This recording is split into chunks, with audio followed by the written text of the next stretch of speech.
Morning दोस्तों। आज हम लोग बात करने वाले हैं पेगासस रिपोर्ट सुप्रीम कोर्ट के द्वारा सार्वजनिक करने से इनकार कर दिया गया।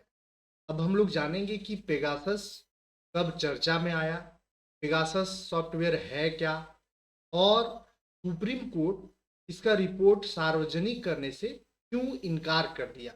सभी को हम लोग एक एक करके देखते चलेंगे और समझेंगे बारीकी से कि पेगासस देश के लिए क्यों खतरनाक है, देश के नागरिकों के लिए क्यों खतरनाक है, और पेगासस कौन लेकर के आया। सभी पे हम लोग एक एक करके चर्चा चर्चा करते चलेंगे। सुप्रीम कोर्ट क्या कहा है, तो सुप्रीम कोर्ट बोला है कि पेगासस रिपोर्ट सार्वजनिक करने से सुप्रीम कोर्ट का इनकार है, और कहा देश की सुरक्षा और संप्रभुता से जुड़ी जानकारी सड़क पर चर्चा के लिए नहीं होती है। अब ये समझ लीजिए कि ये कब दायर हुआ था सुप्रीम कोर्ट में। पेगासस जासूसी रिपोर्ट को सार्वजनिक करने से सुप्रीम कोर्ट इनकार कर दिया है। जस्टिस सूर्यकांत और जस्टिस एन कोटेश्वर सिंह की बेंच ने मंगलवार को कहा कि देश की सुरक्षा और संप्रभुता से जुड़ी किसी भी रिपोर्ट का खुलासा नहीं किया जाएगा। बेंच ने कहा व्यक्तिगत आशंकाओं का समाधान किया जा सकता है, लेकिन टेक्निकल पैनल की रिपोर्ट सड़कों पर चर्चा के लिए नहीं हो सकती। इस बात की जांच करनी होगी कि पैनल की रिपोर्ट किस हद तक व्यक्तियों के साथ साझा की जा सकती है। अगली सुनवाई 30 जुलाई को होगी। मतलब ये अभी केस इस पे चल ही रहा है, सुनवाई इस पे चल ही रहा है। अब पेगासस जासूसी केस क्या है, पहले हम लोग इसको जानेंगे, उसके बाद हम लोग जानेंगे कि पेगासस सॉफ्टवेयर क्या है। तो पेगासस जासूसी केस जिस पर 2.5 साल बाद सुनवाई हुई है, 2021 में न्यूज पोर्टल द वायर ने अपनी रिपोर्ट में दावा किया था कि भारत सरकार ने 2017 से 2019 के दौरान करीब 300 भारतीयों की जासूसी की है। इन लोगों में पत्रकार, वकील, सामाजिक कार्यकर्ता, विपक्ष के नेता, बिजनेसमैन शामिल थे। सरकार ने पेगासस सॉफ्टवेयर के जरिए इन लोगों के फोन हैक किए थे। इसके बाद ही सरकार के खिलाफ कई लोगों ने कोर्ट में याचिका दायर की थी। अब इसके बाद जब ये 2017 से 19 के बीच में आप देखे होंगे कि विपक्ष जो है वो लोकसभा में बहुत हंगामा किए थे। राहुल गांधी इस पे खुद बोले थे, सोनिया गांधी बोली थी, विपक्ष के बड़े बड़े नेता भी बोले थे, सरकार के अगेंस्ट में बोला गया था। और उसके बाद फिर ये जो है वो केस दायर होता है। तो इस तरह से 300 से अधिक भारतीयों का रेकी किया जाता है। याचिका लगाने वालों में एडवोकेट एम.एल. शर्मा, राज्यसभा सांसद और पत्रकार जॉन ब्रिस्टास, हिंदू ग्रुप के डायरेक्टर एन राम, एशियानेट समूह के founder Shashi Kumar, editors guild of India, पत्रकार रमेश कुमार सिंह, प्राजय गुहा ठाकुरता, इप्सा सताक्षी, एस.एन.एम. आबिदी और प्रेम शंकर झा शामिल है। याचिका दायर होने के बाद 17 अगस्त को कोर्ट ने केंद्र को इस मामले में नोटिस जारी किया था। यानी कि 17 अगस्त को कोर्ट ने केंद्र सरकार को नोटिस जारी किया। और अब तक भारत में सामने आए नेताओं और पत्रकारों के नाम में जो शामिल है उसमें से है, अब इसमें देखिए, इनमें कुछ पत्रकारों और प्रशांत किशोर के फोन में ही पेगासस हमले की पुष्टि हुई है। जैसे जो बिहार में अभी प्रशांत किशोर जी हैं, जन सुराज पार्टी का एस्टैब्लिशमेंट किए हैं और बिहार में वो लगभग 2 साल से यात्रा कर रहे हैं, बिहार के बदलाव के लिए काम कर रहे हैं प्रशांत किशोर। उनका भी फोन टेप होने का आशंका जताया गया है। पत्रकार जिनका फोन टैप हुआ है 2017 से 19 के बीच, Indian Express, Hindustan Times, News 18, India Today, the Hindu Wire और द पायनियर के 38 पत्रकारों को टारगेट किया गया है। मंत्री में केंद्रीय राज्य मंत्री प्रहलाद पटेल का और उनसे जुड़े 18 लोगों के मोबाइल नंबर, और संसद में इस मसले पर सरकार का बचाव कर रहे आईटी मिनिस्टर अश्वनी वैष्णव का भी ये फोन जो है वो टेप किया गया था। अब उसके बाद विपक्ष के नेता में कांग्रेस नेता राहुल गांधी, ममता बनर्जी के भतीजे अभिषेक बनर्जी और विहिप के पूर्व नेता प्रवीण तोगड़िया और चुनाव मजिस्ट्रेट प्रशांत किशोर का फोन भी टारगेट था। अब उसके बाद नेक्स्ट जो है वो है अधिकारी में पूर्व चुनाव आयुक्त अशोक लवासा, स्मृति ईरानी के ओएसडी रहे संजय काचरू, राजस्थान में वसुंधरा राजे के निजी सचिव प्रदीप अवस्थी जैसे लोगों का फोन टैप का रिकॉर्ड मिला है। और जज में देश के पूर्व चीफ जस्टिस रंजन गोगोई पर यौन शोषण के आरोप लगाने वाली महिला और उसके 11 रिश्तेदारों के फोन नंबरों की निगरानी की गई थी। इस तरह से इतने लोगों का अभी साक्ष्य जो है वो मिला है। और याचिका में रिपोर्ट सार्वजनिक करने की मांग की गई थी। तो याचिकाकर्ता के वकील श्याम दीवान ने 22 अप्रैल को मामला सुप्रीम कोर्ट में उठाया था। उन्होंने कहा था कि 2021 में बनाए गए टेक्निकल पैनल की रिपोर्ट सभी को देने का निर्देश दिया गया था, लेकिन ऐसी कोई रिपोर्ट शेयर नहीं की गई, इसलिए सील बंद लिफाफे में सौंपी गई रिपोर्ट को सार्वजनिक करने के निर्देश दिए जाए। दरअसल 2019 में एक रिपोर्ट सामने आई जिसमें दावा किया गया था कि भारत सरकार ने नेता, मंत्री, पत्रकार समेत करीब 300 लोगों की जासूसी के लिए पेगासस का इस्तेमाल किया है। अगस्त 2021 में यह मुद्दा सुप्रीम कोर्ट पहुंचा। सुप्रीम कोर्ट ने अक्टूबर 2021 पेगासस जासूसी मामले की रिपोर्ट करने के लिए रिटायर्ड जस्टिस आरवी रविंद्रन की अध्यक्षता में कमेटी बनाई। अगस्त 2022 में इसकी रिपोर्ट आई। इसमें कहा गया था जांचे गए किसी भी मोबाइल में पेगासस सॉफ्टवेयर नहीं मिला है, ऐसा मतलब कि जो कमेटी बनाई थी उसके द्वारा कहा गया। अब केंद्र सरकार ने अपनी सफाई में कहा था यह राष्ट्रीय सुरक्षा का मुद्दा है। मामला सामने आने के बाद सरकार ने सभी आरोपों को निराधार बताया था। इलेक्ट्रॉनिक्स और आईटी मंत्रालय के एडिशनल सेक्रेटरी ने 2 पन्नों के एफिडेविट में कहा था भारत एक मजबूत लोकतंत्र है और अपने नागरिकों के निजता के अधिकार के लिए पूरी तरह समर्पित है। सरकार पर जो जासूसी के आरोप लग रहे हैं वो बेबुनियाद है, ऐसा लोकसभा में बोला गया था सरकार के द्वारा, मतलब कि आंसर करवाया गया था। इसलिए करवाया गया था क्योंकि विपक्ष जो है वो सरकार, सीटिंग गवर्नमेंट पे ये आरोप प्रत्यारोप लगा रहा था। सरकार के द्वारा ये आंसर दिया गया था। कोर्ट से नोटिस मिलने के बाद केंद्र ने कहा कि वह सारी जानकारी एक एक्सपर्ट कमेटी के सामने रखने को तैयार है। राष्ट्रीय सुरक्षा को देखते हुए वो इसे कोर्ट के सामने पब्लिक नहीं कर सकता है।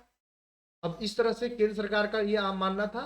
अब सुप्रीम कोर्ट ने अक्टूबर 2021 में बनाई थी जांच कमेटी और कई पत्रकारों और एक्टिविस्ट याचिका पर सुनवाई करते हुए सुप्रीम कोर्ट ने 27 अक्टूबर 2021 को एक एक्सपर्ट कमेटी बनाई थी। कमेटी बनाते हुए सुप्रीम कोर्ट ने कहा था कि हर किसी की प्राइवेसी की रक्षा होनी चाहिए। सुप्रीम कोर्ट के रिटायर्ड जस्टिस आरवी रविंद्रन इसके अध्यक्ष बनाए गए थे। कमेटी में अध्यक्ष जस्टिस रविंद्रन के साथ पूर्व आईपीएस अफसर आलोक जोशी और डॉक्टर संदीप ओबरॉय शामिल रहे। Doctor Oberoi International Organization of Standardization से जुड़े हैं थे। अन्य सदस्यों में नवीन कुमार चौधरी, प्रभारन पी और अश्विन अनिल गुमास्ते शामिल रहे। अब एनवाईटी ने किया था खुलासा, भारत ने 2017 में इजराइल से खरीदा था। अब एनवाईटी जो है वो पेगासस का खुलासा किया था और कहा था कि भारत जो है 2017 में इजराइल से पेगासस सॉफ्टवेयर खरीदा था और वो भी डिफेंस डील के साथ में खरीदा था। भारत सरकार ने 2017 में इजरायली कंपनी एनएसओ ग्रुप से जासूसी सॉफ्टवेयर पेगासस खरीदा था। इस सॉफ्टवेयर को $2 अरब करीब 15,000 करोड़ रुपए की डिफेंस डील में खरीदा गया था। इसी डील में भारत ने एक मिसाइल सिस्टम और कुछ हथियार भी खरीदे थे। इस बात का खुलासा अमेरिकी अखबार न्यूयॉर्क टाइम्स ने अपनी रिपोर्ट में किया था। अब देखिए पेगासस जो एनएसओ ग्रुप जो पेगासस बनाई थी और एनवाईटी का जो दावा था उसमें क्या था कि भारत सरकार ने 2017 में इजरायली कंपनी एनएसओ ग्रुप से जासूसी सॉफ्टवेयर पेगासस खरीदा था। इस सॉफ्टवेयर को 5 साल पहले की गई $2 बिलियन की डिफेंस डील में खरीदा गया था। इसी डिफेंस डील में भारत ने एक मिसाइल सिस्टम और कुछ हथियार खरीदे थे। अमेरिकी जांच agency federal bureau of investigation यानी FBI ने भी यह सॉफ्टवेयर खरीदा था। FBI ने निगरानी के लिए सालों इसकी टेस्टिंग की, लेकिन पिछले साल इसका इस्तेमाल नहीं करने का फैसला किया गया था। अब आगे हम लोग देखिए कि इस तरह से पेगासस जो है वो भारत आता है, और पेगासस सॉफ्टवेयर क्या है और ये कैसे वर्क करता है, तो अभी हम लोग बात करेंगे। पेगासस एक सॉफ्टवेयर है, और सॉफ्टवेयर यानी जासूसी या निगरानी के लिए इस्तेमाल होने वाला सॉफ्टवेयर है। इसके जरिए किसी फोन को हैक किया जा सकता है। हैक करने के बाद उस फोन का कैमरा, माइक, मैसेजेस और कॉल समेत तमाम जानकारी हैकर्स के पास चली जाती है, और इस सॉफ्टवेयर को इजरायली कंपनी NSO ग्रुप ने बनाया था। अब समझ सकते हैं कि अगर मान लीजिए कि हम फोन यूज कर रहे हैं और वो फोन अगर कोई दूसरा थर्ड पर्सन सुनता है, तो मेरा प्राइवेसी का क्या होगा, आप समझ सकते हैं। तो इसलिए तो भारत के तमाम नेता इसका विरोध किए थे, और ये सुप्रीम कोर्ट तक चला गया था। पेगासस काम कैसे करता है? तो cyber security research group citizen lab के मुताबिक किसी डिवाइस में पेगासस को इंस्टॉल करने के लिए हैकर अलग अलग तरीके अपनाते हैं। एक तरीका यह है कि टारगेट डिवाइस पर मैसेज के जरिए एक एक्सप्लॉइट लिंक भेजी जाती है। जैसे ही यूजर इस लिंक पर क्लिक करता है, पेगासस अपने आप फोन में इंस्टॉल हो जाता है। 2019 में जब व्हाट्सएप के जरिए डिवाइसेस में पेगासस इंस्टॉल किया गया था, तब हैकर्स ने अलग तरीका अपनाया था। उस समय हैकर्स ने व्हाट्सएप के वीडियो कॉल फीचर में एक कमी बग का फायदा उठाया था, और हैकर्स ने फर्जी व्हाट्सएप अकाउंट के जरिए टारगेट फोन पर वीडियो कॉल किए थे। इसी दौरान एक कोड के जरिए पेगासस को फोन में इंस्टॉल कर दिया गया था। इस तरह से पेगासस जो है वो किसी भी फोन में इंस्टॉल हो जाता है। मतलब कि बग कॉल, या फिर आप समझ सकते हैं कि जो मैसेज आता है उसमें लिंक है, उस पर क्लिक किए, तो इस तरह से आपका फोन जो है में जो है पेगासस आ जाएगा। और पेगासस इंस्टॉल होने के बाद जो है आपका प्राइवेसी जो है वो दूसरे के पास चला जाता है। अब पेगासस करता कैसे है जासूसी? तो पेगासस को किसी भी फोन या किसी अन्य डिवाइस में रिमोटली इंस्टॉल किया जा सकता है। सिर्फ एक मिस्ड कॉल करके भी आपके फोन में पेगासस को इंस्टॉल किया जा सकता है। व्हाट्सएप मैसेज, टेक्स्ट, SMS और सोशल मीडिया से भी यह आपके फोन में इंस्टॉल हो सकता है। फोन में पहुंचने के बाद पेगासस के पास क्या क्या जानकारी होती है? तो एक बार आपके फोन में इंस्टॉल होने के बाद पेगासस को hacker command and control server से इंस्ट्रक्शन दे सकता है। आपके password, contact number, location, calls, message को भी रिकॉर्ड कर कंट्रोल सर्वर पर भेजे जा सकते हैं। पेगासस अपने फोन का कैमरा, माइक भी अपने आप चालू कर सकता है। आपकी रियल टाइम लोकेशन भी हैकर को पता चलते रहती है। साथ ही आपके email, SMS, network detail, device setting, browsing history की जानकारी भी हैकर को होती है। यानी एक बार अगर आपके डिवाइस में पेगासस सॉफ्टवेयर इंस्टॉल हो गया, तो आपकी सारी जानकारी हैकर को मिलती रहेगी। पेगासस इतना फेमस क्यों है? तो इंस्टॉल होने के बाद पेगासस फोन में किसी तरह के फुटप्रिंट नहीं छोड़ता। यानी आपका फोन हैक होगा तो आपको पता नहीं चलेगा। ये कम बैंडविड्थ पर भी काम कर सकता है। साथ ही फोन की बैटरी, मेमोरी, डेटा का भी कम इस्तेमाल करता है, जिससे कि फोन हैक होने पर किसी तरह का शक ना हो। एंड्रॉयड के मुकाबले ज़्यादा सुरक्षित माने जाने वाले आईफोन के iOS का भी हैक कर सकता है। फोन लॉक होने पर भी पेगासस अपना काम करता रहता है। इस तरह से पेगासस जो है वो आपका जो निजी जिंदगी है उसको मतलब कि नहीं रहने देता है निजी, वो सार्वजनिक कर देता है। पहले कब कब सुर्खियों में आया पेगासस? पेगासस सबसे पहले 2016 में सुर्खियों में आया था। यूएई के मानवाधिकार कार्यकर्ता अहमद मसूर को अनजान नंबर से कई एसएमएस मिले थे, जिसमें कई लिंक भेजी गई थी। अहमद को जब इन मैसेज को लेकर संदेह हुआ तो उन्होंने साइबर एक्सपर्ट से इन मैसेज की जांच करवाई। जांच में खुलासा हुआ कि अहमद अगर मैसेज को भेजी लिंक पर क्लिक करते हैं तो उनके फोन में पेगासस डाउनलोड हो जाता है। 2 अक्टूबर 2018 को सऊदी अरब के पत्रकार जमाल खशोगी की हत्या हो गई थी। इस हत्याकांड की जांच में भी पेगासस का नाम सामने आया था। जांच एजेंसियों ने शक जताया था कि जमाल खशोगी की हत्या से पहले उनकी जासूसी की गई थी। 2019 में भी पेगासस सुर्खियों में था।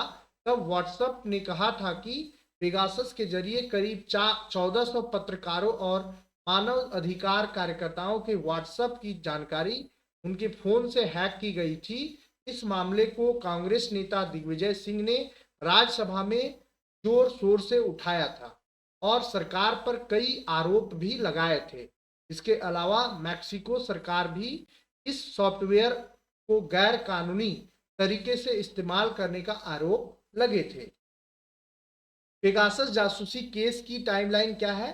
तो अक्टूबर 2019 में व्हाट्सएप ने खुलासा किया कि इजराइल की कंपनी एनएसओ ग्रुप के पेगासस सॉफ्टवेयर के जरिए भारत में पत्रकार, वकीलों, मानवाधिकार कार्यकर्ताओं के फोन हैक किए गए।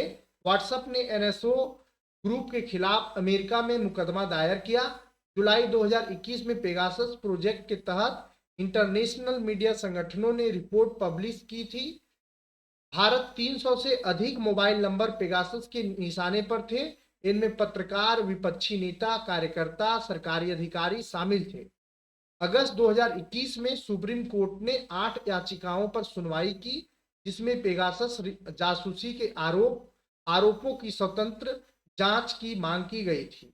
कोर्ट ने आरोपों को गंभीर बताया और केंद्र सरकार से जवाब मांगा था। अक्टूबर 2021 में सुप्रीम कोर्ट ने रिटायर्ड जज आर.वी. रविंद्रन की अध्यक्षता में एक तकनीकी समिति का गठन किया, जिसे पेगासस के उपयोग की जांच के कार्य सौंपा था। मई 2022 में सुप्रीम कोर्ट ने तकनीकी समिति को अंतिम रिपोर्ट प्रस्तुत करने के लिए और समय दिया।